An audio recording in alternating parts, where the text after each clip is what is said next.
Aujourd'hui, je vais vous parler du conflit de couple et plus particulièrement du conflit sexuel dans le couple.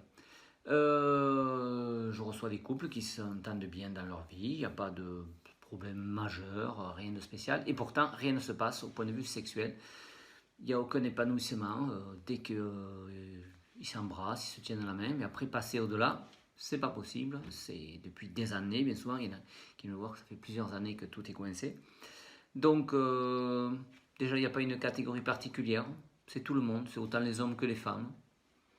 Il n'y a rien de, il y a pas, il y a rien de flagrant qui ressort. Hein. C'est toutes les classes sociales, il y a de tout. Je veux dire, il y a de tout. Mais il faut comprendre que derrière ce clivage sexuel, parce que c'est un clivage sexuel, c'est nous-mêmes qui nous empêchons. C'est pas le Saint-Esprit là-haut qui nous empêche d'avoir une sexualité. C'est nous-mêmes qui nous empêchons d'avoir soit une érection, soit on est en anorgasmie, on n'a pas de lubrification. Enfin bon, on va se trouver tous les prétextes de la terre pour ne pas faire notre devoir conjugal, on va dire. Mais voilà, et bien sûr, le premier attend le second et le second attend le premier. Donc tout le monde se court derrière et il ne se passera jamais rien. Mais il faut comprendre qu'en vérité, derrière tout ça, il y a un conflit qui n'est pas réglé. Il y a un conflit qui n'est pas réglé. Alors je vais vous parler de quelques cas banals, mais pour vous faire comprendre, il en existe des dizaines, bien sûr, de cas qui font qu'on en arrive à des situations comme ça. Mais souvent, c'est très subtil. C'est très subtil. J'ai par exemple eu un homme. Lui, dès que sa femme s'approche de lui, lui, non, mais non, pas ce soir. Et ça fait des années que ça dure, quoi, je veux dire. Donc, voilà, mais lui, il veut pas parce que, alors, il est vrai que son épouse a un appétit sexuel plus important que le sien depuis longtemps. Mais il faut comprendre que lui, ce qu'il entend dans sa tête, nous qui avons le décodeur, lui, ce qu'il entend dans sa tête, c'est je dois me laisser faire, je dois subir.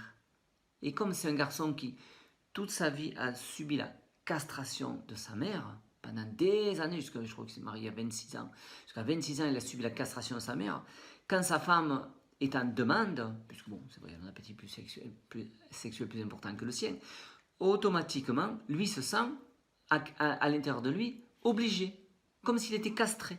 Tu dois. Et ça, il ne peut pas le supporter. Ça, enfin, lui, il ne le sait pas, le pauvre, c'est son inconscient. Mais en attendant, il ne peut pas. Là, j'ai par exemple aussi, j'ai eu aussi une dame, alors elle, c'est différent. Elle n'aime pas que son mari lui dise des mots crus entre parenthèses. Alors pendant l'acte, ça ne la dérange pas. Mais en dehors de l'acte, de temps en temps, il lui dit des mots un peu, voilà, un peu vulgaires, histoire de se chauffer entre parenthèses.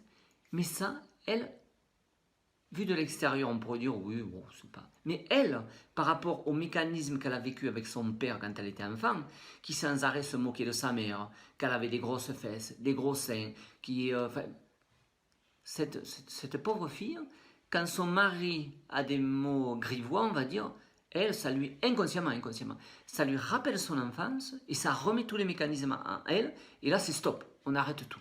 C'est pas possible.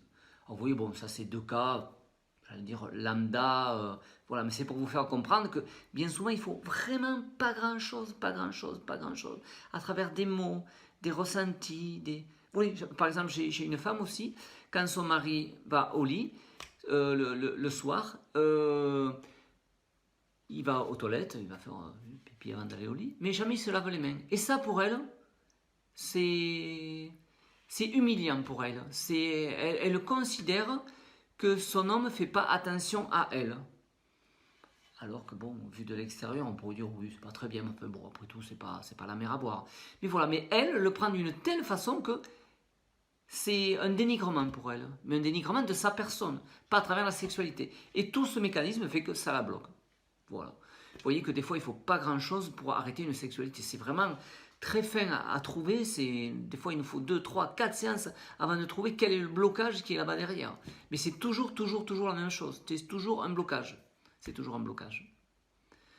J'espère que j'ai éclairé quelque chose en vous qui fait que vous allez comprendre que vous aussi, si vous écoutez cette vidéo et que vous avez des problèmes sexuels, c'est qu'en vérité, il y a quelque chose de bloqué derrière et qu'il faut travailler pour trouver, sinon vous allez rester en pathologie bien longtemps. Quel dommage. À très bientôt. Merci à vous.